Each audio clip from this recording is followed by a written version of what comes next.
Welcome to Typebook. We are Chris and Rose, INTJ and INFJ, and we are cataloging a variety of people based on their Jungian psychological type and their MBTI four-letter abbreviation. Today we are taking a look at Julie Andrews. Chris, what does consensus say her type is? INFJ. Followed by ISFJ. And then lastly, ENFP. 75% introvert, 74% intuitive, 98% feeler, which is really interesting. Goodness. Yes, I think we have a Kate Blanchett problem going on here because she was also typed as INFJ. Okay, well, obviously we disagree. Heartedly. But we're going to use this footage to intuitively prompt us to tell you why. Okay, 3, 2, 1, go. Then Disney's biggest hit. Yes, definitely. All right, when you read that first movie, that music, incredible. Did you know that was going to be? It had a lovely flavor to it, Larry. I don't suppose you ever really for sure know that something's going to be a hit. You sort of say, well, it appeals to me, but it's all to do with timing and what's the flavor of the month or the flavor of the year or whatever. Were you surprised at its reception? Very happy, very glad. Yeah, a little surprised, but I loved it, so I was just pleased that everybody adored it too. Had you ever worked with Dick Van Dyke? No, never have. I have since, but... Well, that came off well. Oh, he's Was that instant good chemistry? Yes, and fun, and it was also a first film for me, and it was so technically difficult with all the animation and all the special effects and things like that. It was a wonderful way to learn how to make a film. How did Mary fly? Every which way. I see what they mean. Like, she's very warm. Well, it is warm INFJ. I know, but I see where they're going. You know, because she's very smiley, she's very personable. You know, we've said this before. She has a bit of charisma in this way, even though she's not a feeler. No. I mean, so far, the pace of this interview, I mean, we haven't typed Larry King, but my goodness, this is like bam, bam, bam, bam. Question, answer, question, answer, question, answer, back and forth, you know? It's really like a hard tennis match or something. Yeah, not introvert. 3, 2, 1, go.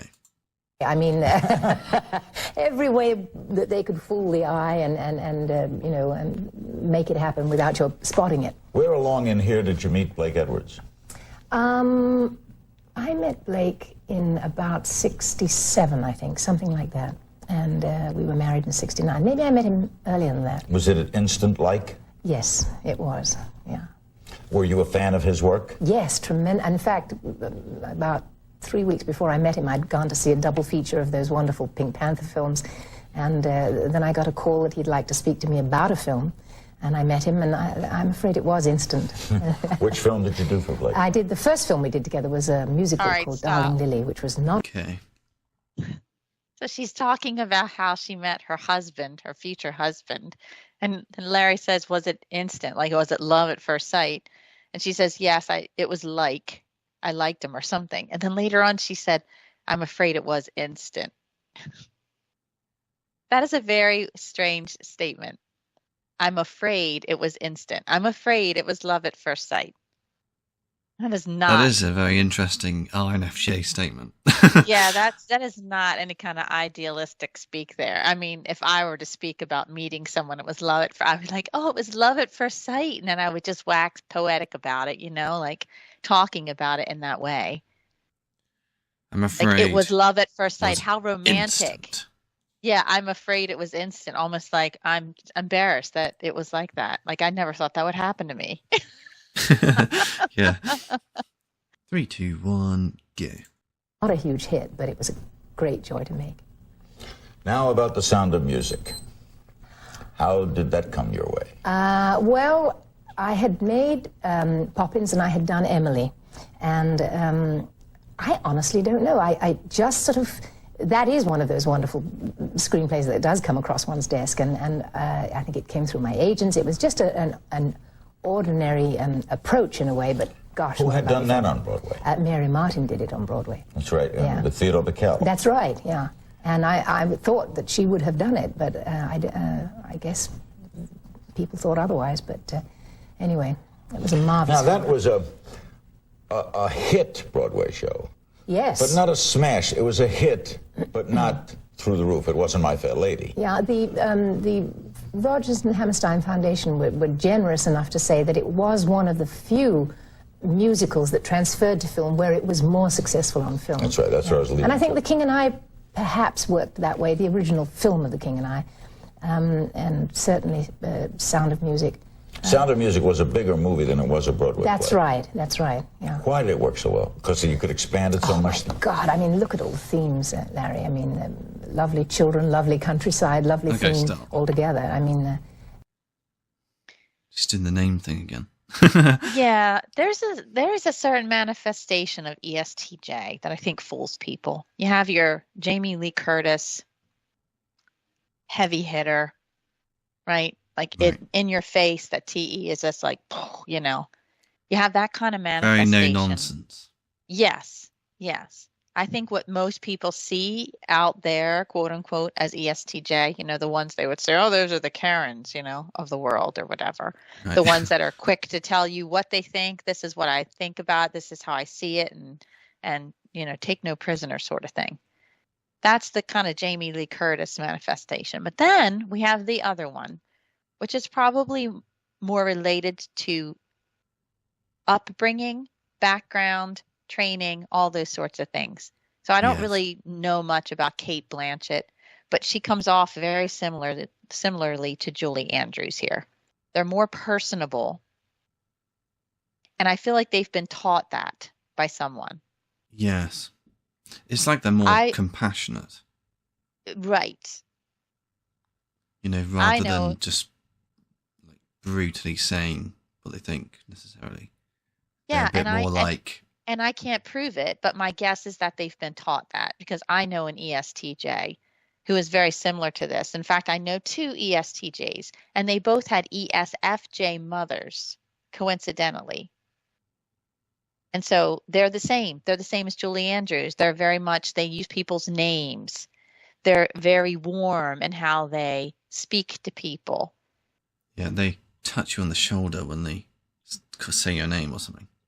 Right, but it's all TE. I mean, this interview so far is nothing but, you know, this is what we did. This is how it happened. Yeah, it's just a relaying back and forth, back and forth. And like, again, I don't know what type Larry King is, but he seems to enjoy the pace of this interview for a very specific reason. We've all seen and heard of various systems promising results yet yielding no consistency. Humanity is complex and nuanced and cannot be systemized by outcomes, cues, graphs, and tick boxes. To see the psychological functions behind behavioral patterns, you can only apply a methodology to typing someone, and that's the typebook method. Consider becoming a channel member to support the project further and provide yourself with new learning opportunities with our exclusive members-only content. Okay, so we've switched interviews, and I picked this one because obviously someone has asked her questions, but it's more of a sort of a solitary interview, I guess. It's more like a monologue.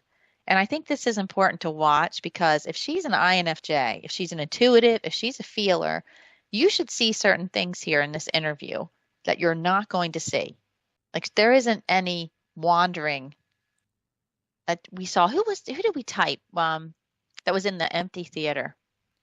Was it Benedict Cumberbatch? It was Hiddleston. It was Hiddleston. Tom Hiddleston. He was in that empty theater, and it was sort of the same idea where they had given him a question, and you could just watch how his mind wandered all around with it. Well, you should see that from her, but you're not. You should. Okay. Yes. 3, 2, 1, go. Before I was sure that I was going to do it. And I sang my party piece and this big aria and belted it out. And Rogers came up on stage afterwards and said, that was absolutely adequate, he said. And then smiled and he said, no, you were wonderful. And have you been asked to do anything else? And I said, oh, yes, there's this talk about doing a show of Shaw's Pygmalion. And he said, aha. Well, he said, if they ask you to do it, I think you should do it. But if they don't ask you to do it, I would love it if you'd let us know because we'd love to use you. And of course, it was a great piece of advice from a great giant. And subsequently, having been asked to do Cinderella, I did get to work with Mr. Rogers, and I loved it. They had done most of their work, of course, ahead of time, and I didn't know enough in those days, and I didn't really get, because I was so busy finding out who I was. All of Broadway was an assault. All of America was a huge culture change for me, coming from little old Walton-on-Thames. And I really didn't ask the questions that I'd wish now I had asked of Mr. Rogers. I remember, to me, he was extremely kind. I remember rehearsing with him at his grand piano in his home. And I remember them being on the set of Cinderella. The man I remember most was Oscar Hammerstein. And he was this tall man, slightly pockmarked face, this wonderful presence. And of course I was in awe of their enormous body of work and their talent and their output. But as I say, I didn't think to just get to know them in the way that I wish I had. But there was one day when I was actually on the set of Cinderella, and I was whistling, because I do that when I'm nervous. I was whistling a song called The Last Time I Saw Paris. I have no idea why. There I was whistling it. And a voice behind me said, I really meant that, you know, when I wrote that song. And I turned around and Mr. Hammerstein was standing behind me. I said, oh, forgive me, Miss Hammerstein. I had no idea that you had written it. He said, yes, it was after the war. And I went back and saw some of the devastation that had occurred in Paris after the war. And I had to write the song. All right, let's stop. The Last Time I Saw Paris. There's something very mannerly about them in a way that I find very formulaic. And of course, this is my bias as an INFJ. They know what the right thing is or how to behave. It's almost very careful. It's too careful. It is extremely proper, isn't it? Yeah. I'm And I not think- saying it's not sincere, but for me, it seems like a formula, which But you can- suggests low feeling to me. It's almost like Okay. that SI has observed something in the world or been taught something, that this is how you handle people. And in a way, it's kind of been like mechanically processed with TE or something. I don't know if that's what I'm trying to say, but So I was going to say that it's that SI properness. So like comparing Condoleezza Rice yes. to Julie Andrews, like it's the same. They're so proper, but like Condoleezza Rice has a bit more like flair, like organicness. She has a natural Yeah. affinity towards it in a way that makes it feel more authentic. Again, I'm not questioning the motives of either woman. I'm just speaking about how I perceive it. Yes. I how feel it like looks. with the ESTJ woman, it's more mechanical.